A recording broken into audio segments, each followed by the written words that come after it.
Sejam bem-vindos. Este é Conquistar o Futuro, um podcast do Observador em parceria com a Universidade de Lusíada, onde olhamos para a forma como estamos a preparar e a formar a próxima geração e, no fundo, também as lideranças do futuro mais próximo. Eu sou o Paulo Ferreira e hoje tenho comigo João Redondo, é presidente da Fundação Minerva, que é precisamente a entidade instituidora da Universidade de Lusíada. João Redondo, bem-vindo. É um gosto recebê-lo. O gosto é meu. O nosso sistema de ensino, sobretudo o ensino superior, vamos focar aí, está a preparar bem os jovens para aquilo que são as exigências das sociedades de hoje?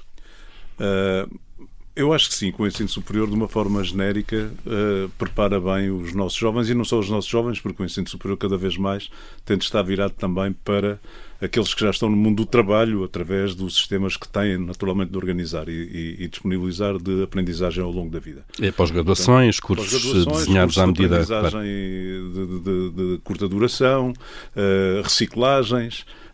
porque desde logo hoje, os tempos de hoje não são iguais aos tempos de ontem, quando eu me formei, em que nós parametrizávamos a nossa vida por uma carreira assente na formação inicial que tínhamos obtido, e hoje em dia não é assim. Nós sabemos que se começa de uma forma e se acaba de outra, e em 4, 5 anos as coisas podem mudar radicalmente. As universidades têm, acima de tudo, de conseguir antecipar necessidades e de saber formar para o desconhecido. Daí a importância que eu acho que assume mais hoje até a área das ciências sociais, que dão uma visão mais abrangente, mais alargada daquilo que é o fenómeno claro, da vida, que é o fenómeno social, e que consegue cruzar várias vertentes das diferentes áreas científicas, do que propriamente estabelecermos aqui logo de início cursos de banda muito estreita em que se especializa alguém na cabeça do parafuso e da rosca e saindo dali com um conhecimento aprofundado sobre uma única coisa, mas sem capacidade de relacionamento. Porque nós não sabemos se esses parafusos e essas roscas vão ser utilizados daqui a 5 anos. Vão ser utilizadas. Claro. E essa é exatamente a questão. Daí que uma universidade, por exemplo, como a Universidade de Lusíada, que tem no mesmo campus várias áreas científicas que se cruzam umas com as outras e em que os estudantes têm a possibilidade de conviver uns com os outros, seja por frequência de unidades curriculares de outros cursos, seja pelas conversas que têm nos corredores e pelos trabalhos em comum que desenvolvem, é um fator, para mim, extremamente importante na organização de uma instituição de ensino superior, em que no mesmo espaço várias áreas se cruzam. Cruzam-se várias áreas de saber. Claro. E isso dá uma riqueza completamente diferente e uma capacidade crítica completamente diferente a um estudante que só estuda uma coisa.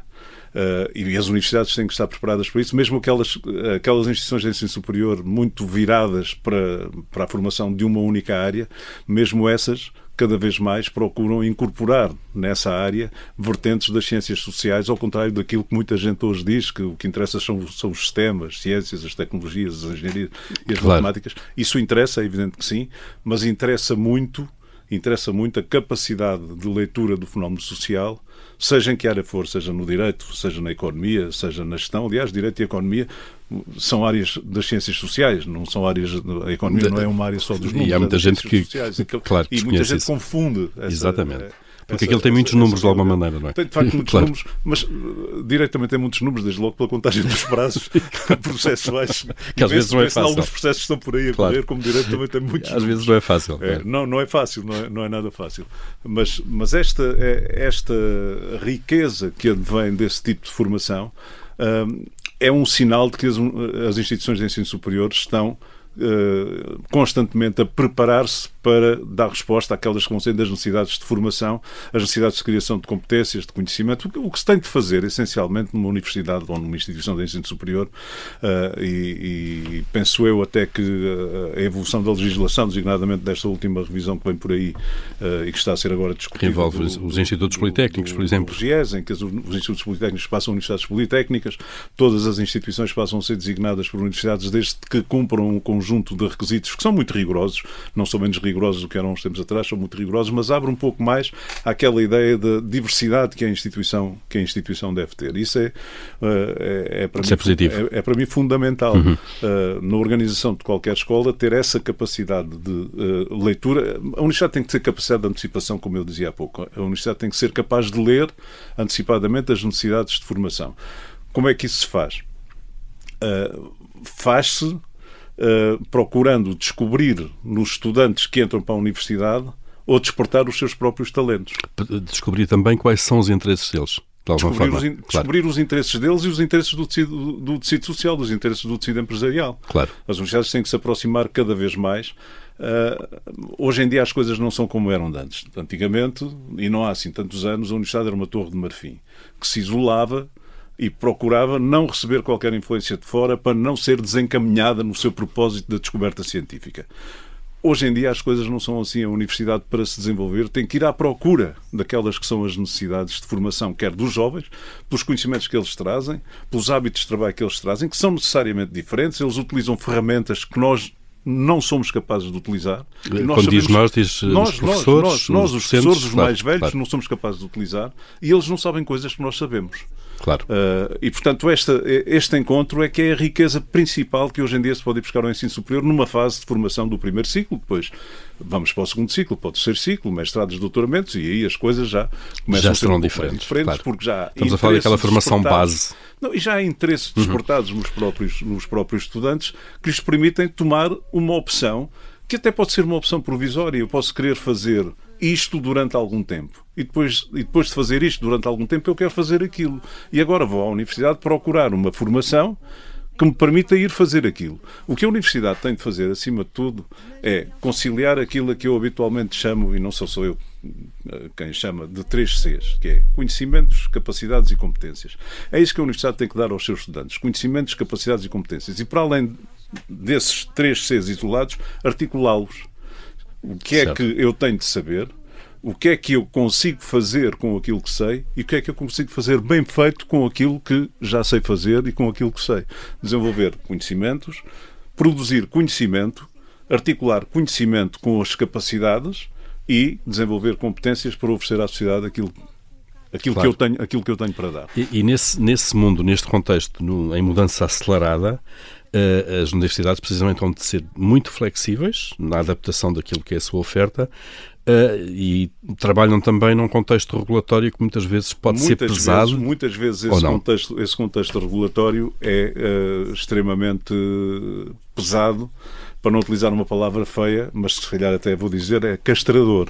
Certo. Para as instituições. Porque as instituições precisam de facto ter alguma flexibilidade. Se as instituições têm competência para criar ciência, para divulgar ciência, para ensinar aos mais jovens e aos mais velhos aquilo que vão desenvolvendo, tem que se lhe reconhecer competência para se organizarem do ponto de vista pedagógico e científico e não ficarem sujeitas ao ditame de 2, 3, 4 ou 5 pessoas supostamente muito válidas, muito especializadas, mas que têm a sua visão própria, que não é a visão de uma comunidade como é uma universidade. E nesse aspecto, para as universidades poderem dar a resposta adequada à sua permanente adaptação àquelas que são as necessidades de formação e de produção científica, elas não podem ser controladas por entidades, têm de ser controladas para ver se respeitam sem dúvida, até por uma questão de qualidade. Os requisitos legais, claro. Os requisitos de qualidade, é evidente que sim. Há parâmetros e alguém tem de verificar se esses parâmetros são ou não são cumpridos. Estando cumpridos, é a instituição universitária que cumpre organizar-se do ponto de vista pedagógico e científico da forma que melhor entende para fazer aquilo que há pouco dizíamos. Ser capaz de antecipar quais são as necessidades de formação claro. Que num futuro muito próximo os nossos jovens e os nossos adultos têm. Claro. Sabe que há mais de 500 mil de portugueses licenciados que nos últimos 10 anos nunca mais voltaram à universidade. Talvez já seja mais de 500 mil. E isso não é um bom indicador? Não é um bom indicador. Isto é, há aí uma reciclagem. Porque é preciso manter o conhecimento atualizado, é preciso manter a capacidade de aprendizagem permanente, efetiva, dinâmica. Mas existe oferta para essas pessoas? Existe oferta. Até cursos muitas vezes desenhados à medida de empresas ou de setores concretos. Nós temos a oferta que é desenvolvida pelas próprias instituições, no caso da Lusíada é uma oferta vastíssima, mas depois temos aquela, que aí já não chamaria oferta, chamaria os cursos feitos à medida com organizações empresariais que, por convívio com a universidade, conseguem descobrir e determinar quais são as suas necessidades de formação para os próximos 3, 4, 5 anos em determinadas áreas. Essa é uma vertente. A outra vertente é a universidade ser capaz, pela leitura que faz, de oferecer permanentemente cursos de pós-graduação, de especialização, de reciclagem, capazes de dar resposta às necessidades daqueles que estão no mercado de trabalho. Claro, que são necessários de alguma maneira. Surge um produto novo, surge uma ideia nova, surge qualquer coisa, o que for, que do ponto de vista da formação ainda não está coberta, e a universidade tem que se preparar, tem de se organizar para ir ao encontro daquilo que são as necessidades de formação e da descoberta científica que tem que fazer, porque esse é um aspecto fundamental da organização universitária, é estar preparada para descobrir a ciência, para criar conhecimento. Uma universidade, se não cria conhecimento, é pouco mais do que Tem um pilar essencial que lhe fala, claro.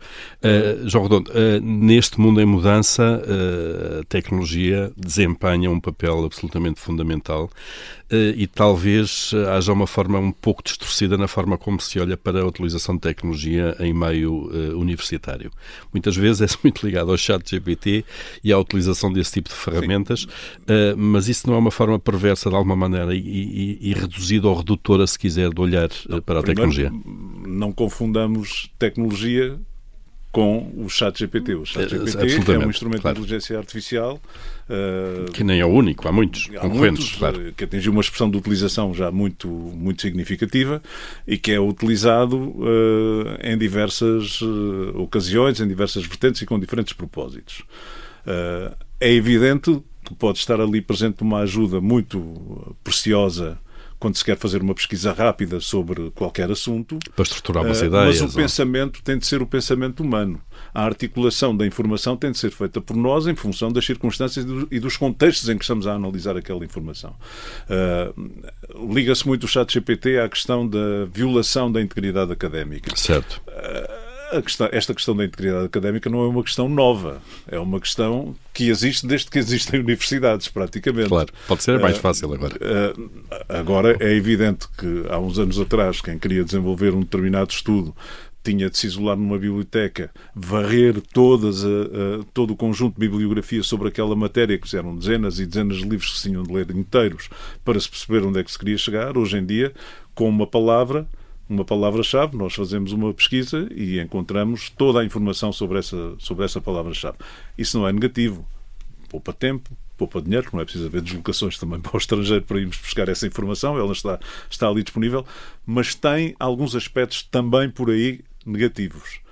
Porque quando nós lemos muito e fazemos leituras cruzadas de várias obras científicas, nós corremos o risco, entre aspas, de encontrar caminhos novos, de descobrir novidades naquilo que estamos a ler. Certo. De encontrar novas situações de que não estávamos à espera e de as enquadrar num contexto completamente diferente daquele em que ela foi tratada quando foi escrita. Isso abre horizontes. Isso abre horizontes. Mais do que fechar aquilo que é o objeto da pesquisa. O que o ChatGPT faz nesse domínio é fechar horizontes.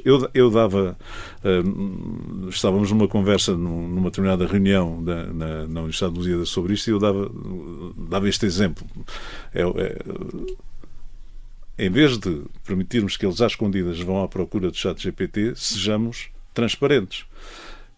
E coloquemos esta questão. Uma questão a uma turma. Respondam sobre este assunto. Está aqui a resposta do ChatGPT. Está à disposição de todos. Agora quero a vossa resposta. Que é para se obrigar a ir além daquilo. Isto é um desafio. Um ponto de partida, eles não um ponto de para chegada. além do ChatGPT. Claro. E são capazes de ir. Eles têm uma capacidade de relacionamento e de articulação muito mais jovens do que nós tínhamos na idade deles e no estádio de formação. Nota essa diferença nos jovens que chegam agora à universidade. Uma preparação maior. Note são diferentes, têm comportamentos completamente diferentes, têm necessidades completamente diferentes, não são nem mais nem menos inteligentes, embora apareçam com notas muito mais elevadas do que se aparecia no meu tempo. Na altura, nós não éramos alunos sistematicamente 19 e de 20. Mas que há uma exigência diferente agora, menor? Talvez. Há uma contabilização diferente daquela que se fazia há uns tempos atrás. Agora, eles cresceram com recurso a um conjunto de tecnologias que para eles são muito fáceis de utilizar. Quando eu tinha 10 anos, o único botão em que eu podia carregar era no de acende, no de liga e desligar a televisão. Certo. Não havia outro. Para além disso, tinha que ir... Eles hoje têm um comando, fazem pesquisa. Claro, tinha que ir pegar em volumes pesados de enciclopédias. As crianças de 7 ou 8 anos procuram os programas que há na televisão de acordo já com os seus interesses e sabem fazer isso muito bem, muito melhor do que nós fazemos. Portanto, eles trazem um manancial de comportamentos ligados às tecnologias a que têm acesso corriqueiro que nós não temos.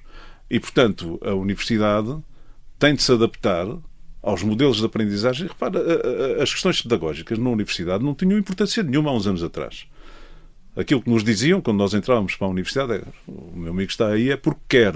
Claro, e portanto tem que passar agora, aqui as passas do Algarve para a isso é tudo claro. Consigo.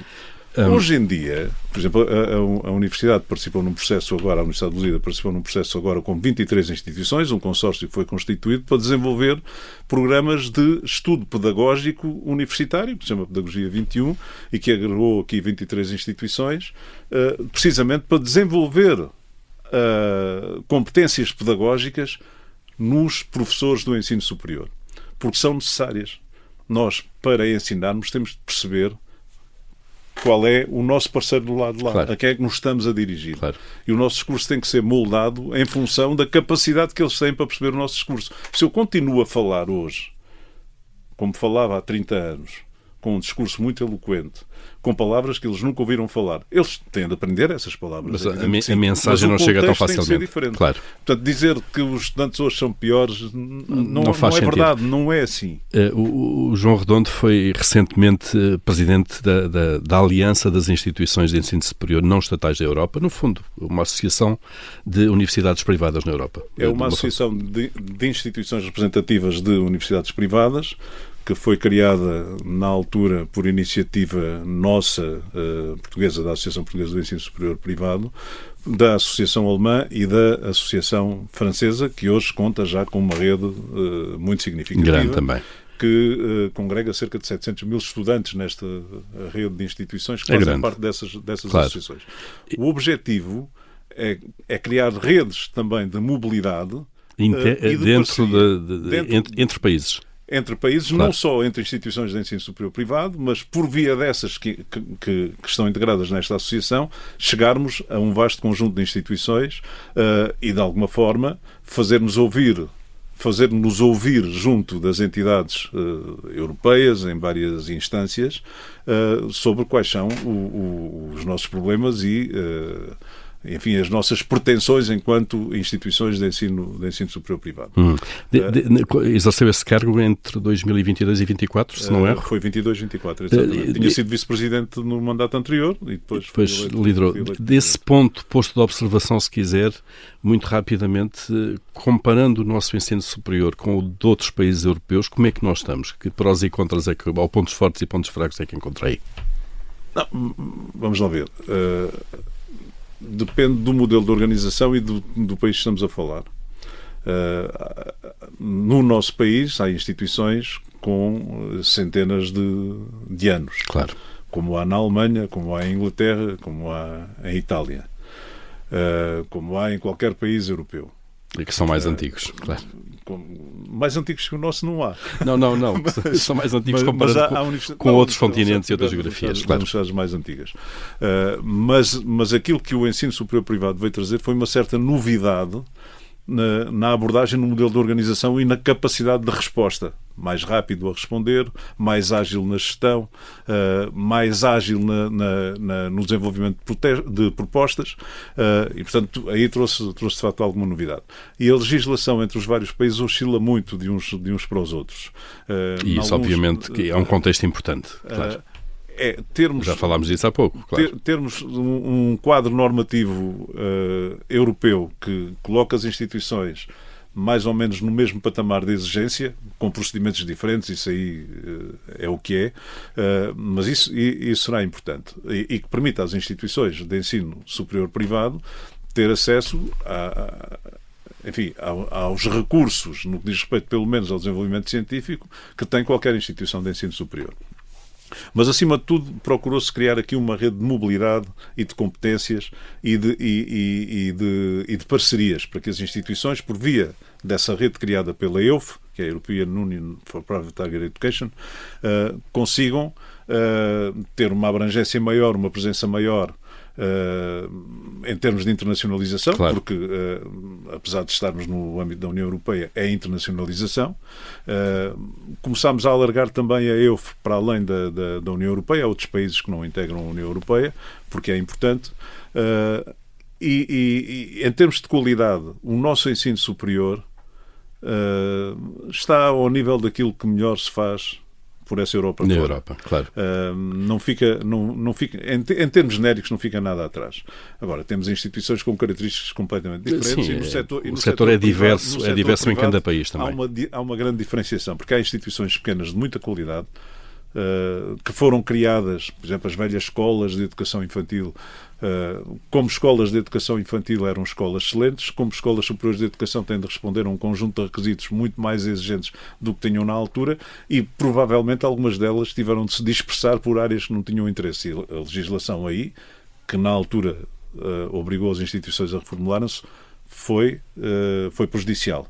E algumas escolas sozinhas não se conseguiram manter. Veja, por exemplo, estávamos a falar de uma escola de educação infantil, aquilo que era a Escola Maria Urris, e foi integrada no ISPA. Portanto, também a nível interno, estas parcerias, estas integrações, essas articulações entre instituições são fundamentais e estão-se a fazer para garantir um patamar de qualidade inquestionável. Claro, massa crítica de alguma maneira. E quase a fecharmos esta nossa conversa, João Redondo, pode-se falar na existência, ou faz sentido falar na existência de um mercado de ensino superior da língua portuguesa? Faz sentido falar da lusofonia. Isso faz sentido. Há uma língua comum. E o intercâmbio aí é muito mais fácil, claro. Repare, vou contar uma pequena história de há uns tempos atrás, em que um avaliador estrangeiro dizia, em contexto de uma reunião de avaliação, que quando nós tínhamos convénios com instituições que falassem português, angolanas, brasileiras,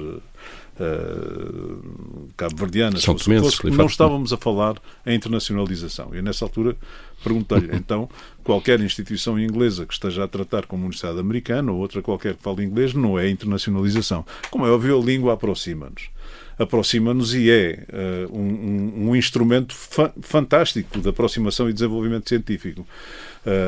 Nós somos portugueses. Nós devemos ensinar em português. Há quem entenda que se deve começar a ensinar em inglês. Uma universidade que abdica da sua própria língua, abdica da sua própria cultura. Que nós ofereçamos competências linguísticas noutros idiomas que são fundamentais é uma coisa.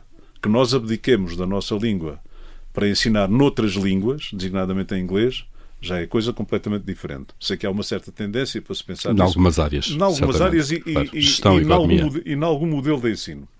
Poderá fazer, em termos genéricos, não faz, na minha opinião, não faz qualquer sentido. E isso permite-nos, esse ensino,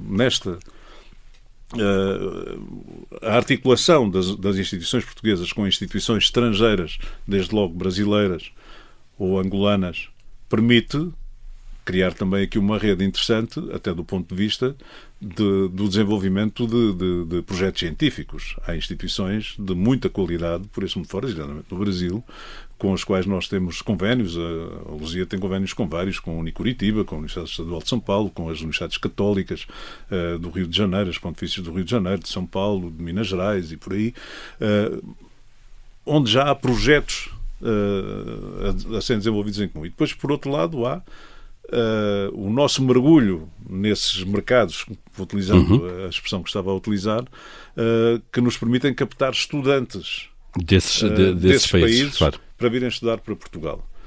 São estudantes que depois voltam ao seu país e isso também nos permite desenvolver aqui alguns processos de mobilidade de estudantes que estão na nossa universidade e vão fazer um período de mobilidade uma espécie de Erasmus, se quiser, outra dimensão do Erasmus. Por acaso a Universidade de Luzia tem um aspecto muito particular que eu gostaria de sublinhar, que é este. A Universidade é um projeto nacional, não é de Lisboa, não é do Porto, não é de Vila Nova de Famalicão. Tem estes 3 campos e nós procuramos estimular que os nossos estudantes façam um ano de mobilidade nos cursos que são congêneros entre Lisboa, Porto, Lisboa, Famalicão, Porto, Famalicão, precisamente para terem uma noção já dentro do seu país, de quais são as características próprias da universidade e da comunidade académica em que estão integrados e da das realidades, comunidade em que as claro, universidades estão também integradas. Isso acho que é fundamental e praticamente foi a maneira como começamos. As universidades têm de ser abrangentes, têm de saber ler nas fronteiras. Acho que uma grande riqueza no